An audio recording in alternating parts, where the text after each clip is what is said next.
할렐루야, 예수님의 사랑으로 성도 여러분을 사랑합니다. 요즘 자주 매스컴에 오르내리는 기사가 있습니다.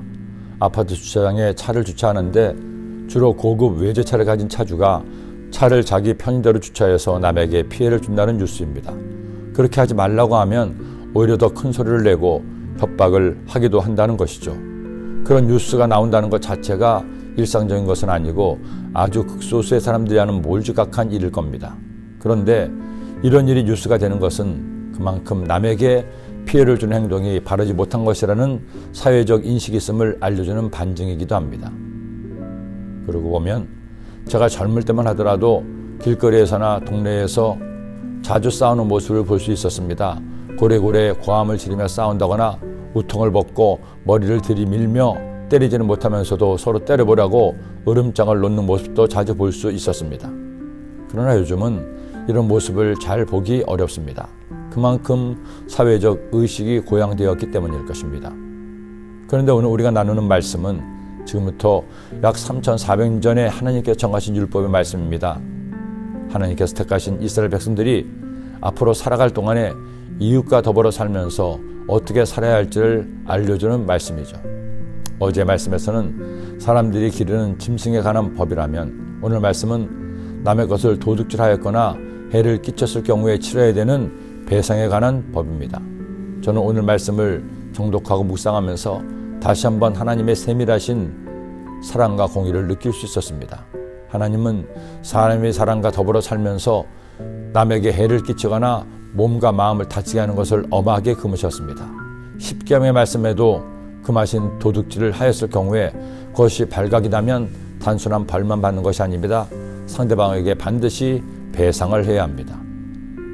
요즘 법에도 징벌적 배상이라는 것이 도입된다고 하는데 이미 3,400년 전에 이런 징벌적 배상 제도가 있었습니다. 가령 소 한 마리를 훔쳤다면 한 마리만 갖는 것이 아닙니다. 5배인 5마리를 갚아야 합니다. 양인 경우에는 4배인 4마리입니다. 자신이 기르는 짐승이 남의 포도원이나 밭의 소출을 먹었으면 자신의 밭과 포도원에서 가장 좋은 곳으로 배상해야 합니다. 남에게 피해를 주었을 경우 그 피해는 금전적인 것만이 아니라 정신적으로 배상을 입혔으니 그 배상도 함께 해야 한다는 것이죠. 그러니 우리가 그리스도인으로 살아갈 동안에 지켜야 될 삶의 태도는 남에게 해를 끼치거나 마음을 상하게 하지 않으며 사는 겁니다. 아니, 더 좋은 삶의 태도는 남에게 적극적으로 선을 베풀거나 남의 마음을 편안하게 해주는 것입니다. 나를 통해 누군가가 힘을 얻고 도움이 된다면 잘 산다고 할 수가 있을 겁니다.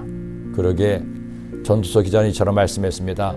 사람들이 사는 동안에 기뻐하며 선을 행하는 것보다 더 나은 것이 없는 줄을 내가 알았고. 작은 부분이지만 저는 주차장에 주차를 할 때 좀 더 신경을 써서 주차를 하려고 노력합니다. 제가 주차한 다음 제 옆에 주차할 분들이 좀 더 편하게 주차할 수 있도록 주차선을 잘 지키려고 노력을 하죠. 간혹 바쁠 때는 대충 주차하고 내리려고 하다가도 아니지, 나 때문에 다른 사람이 불편하면 내가 잘하는 일이 아니지 하는 마음에 다시 마음을 다잡고 주차를 합니다.